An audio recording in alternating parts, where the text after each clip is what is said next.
साड़ी ले लो साड़ी। साड़ी वाला? नई नई साड़ी बनारसी साड़ी। साड़ी ले लो साड़ी।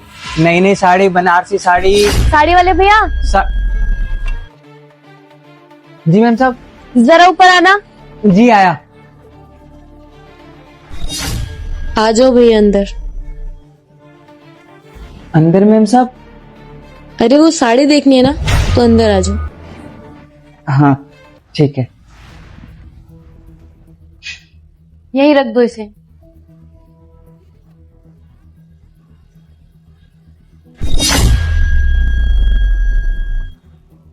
मैम साहब वो क्या है ना, गर्मी बहुत हो रही है, एक गिलास पानी मिल जाएगा क्या? ठीक है, अभी लाती हूँ। ये लो भैया पानी।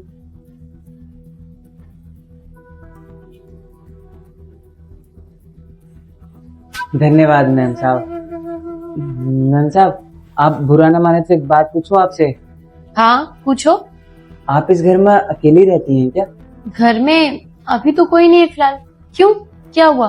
अरे नहीं नहीं मैम साहब, वो तो मैं बस ऐसे ही पूछ रहा था। वैसे मैम साहब आपने घर बहुत अच्छा बनवाया है। Thank you. अब साड़ी दिखाओ। जी मैम साहब।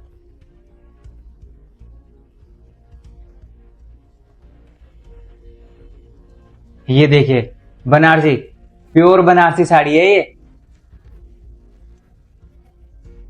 और तो और आपको इसमें बहुत कलर मिल जाएंगे। अच्छा, एक बार वो वाली दिखाना। अच्छा ये वाली, एक मिनट मैम साहब।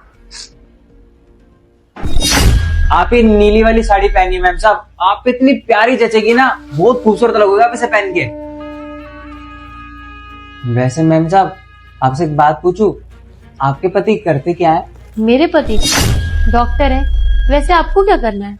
अरे नहीं नहीं मैम साहब, हमें क्या करना, कुछ नहीं, हम तो बस ऐसे ही पूछ रहे थे, हमें तो साड़ी बेच के चले जाना है। आप एक काम करो, एक बार वो मुझे वो वाली साड़ी दिखाओ, पीली वाली। ये पीली वाली? अरे मैम साहब आप पे ना बहुत अच्छी जचेगी।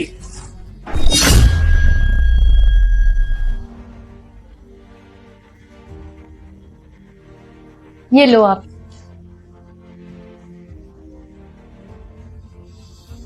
वैसे मैम साहब आपके पति डॉक्टर है, वो पैसा तो बहुत अच्छा कमा लेते होंगे। हाँ वैसे वो एक डॉक्टर है तो अच्छा खासा तो कमा ही लेते हैं। वैसे भैया आपका भी तो गुजारा हो जाता होगा ना अच्छे से ये साड़ियाँ बेच के? हाँ मैम साहब वैसे गुजारा तो चल ही जाता है। अब क्या है आपके पति? मेरे पति? आपको कोई काम है क्या मेरे पति से? अरे नहीं नहीं मैम साहब, मैं तो आपसे बस ऐसे ही पूछ रहा था। नहीं नहीं, मुझे ऐसे लगा आप इतनी तहकीकात कर रहे हैं तो जरूर कोई काम होगा। वैसे तो आज मेरे पति की छुट्टी है, तो वो अपने दोस्तों के साथ बाहर गए घूमने के लिए। 4-5 घंटे के बाद आ जाएंगे, तब तक मैं अकेली हूँ। अच्छा भैया ये सब छोड़ो, मुझे ये बताओ कि ये वाली साड़ी कितने की है? मुझे ये बहुत पसंद है। ये वाली साड़ी मैम साहब, ये वाली साड़ी मैम साहब आपको 3,500 की पड़ेगी। क्या 3,500? भैया इतने की तो ना शोरूम में भी नहीं मिलती है। इतनी सिंपल सी तो साड़ी है, ठीक ठीक लगा दो, देने वाले रेट बताओ।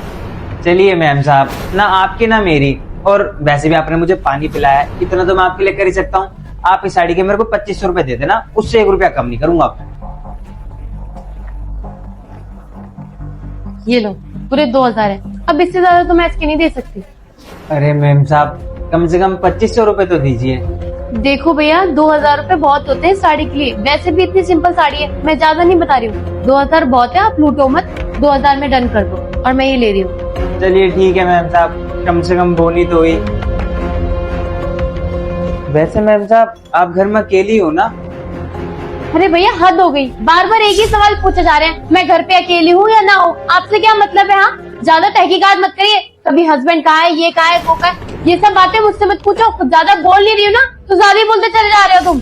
अरे मैम साहब वो ना मुझे आपसे एक बात पूछनी थी, आप मुझे जानते हो? नहीं, मैं तुम्हें क्यों जानूंगी? या आपने मुझे देखा इस मोहल्ले में कभी साड़ी बेचते हुए? नहीं। अरे तुम साड़ी बेचने वाले हो, मोहल्ले में साड़ी बेचते फिरते हो, मैं क्यों जानूंगी तुम्हारे बारे में?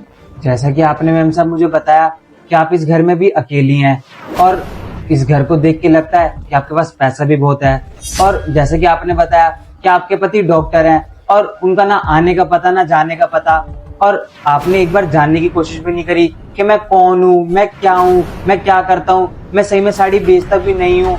आपने बस मेरे को अपने घर की सारी जानकारी बता दी, और अगर मैं आपके घर से कोई कीमती चीज चुरा के ले जाऊँ क्या आप मेरा सामना कर पाओगे? मुझे तो नहीं लगता कि आप मुझे रोक पाओगे या मेरा सामना कर पाओगे। और इन सब चीजों का जिम्मेदार कौन होगा, आप या मैं? अरे अरे घबराइए मत, मैं कोई चोर या डाकू नहीं हूँ। अच्छा, तुम कोई चोर नहीं हो तो कौन हो तुम? ये देखिए मैडम, ये है मेरा आईडी कार्ड और मैं इंस्पेक्टर आकाश पवार हूँ। हमारे पास काफी दिनों से ना कंप्लेंट आ रही थी कि कई लोग झूठे साड़ी बेचने वाले या फिर सामान बेचने वाले बनकर लोगों के घर में घुस जाते हैं और उनको बेहोश करके उनके घर से कीमती चीजें चुरा के चले जाते हैं। तो हमारी पूरी टीम ने मिलकर फैसला लिया है कि हम खुद लोगों के घर में जाएंगे, उनको जागरूक करेंगे कि अगर आप किसी व्यक्ति को नहीं जानते हैं तो उसे अपने घर में बिल्कुल ना आने दें, उसे अपने घर के गेट के बाहर ही खड़ा रखें। पहले उसको जान लीजिए, पहचान लीजिए वो क्या करता है, कौन है, तभी उसके बाद उसको अपने घर में आने। वरना कल को अगर आपके साथ फ्रॉड हो जाए तो उसमें किसका घाटा है, आपका और आपके परिवार। तो आप सचेत रहिए, सावधान रहिए।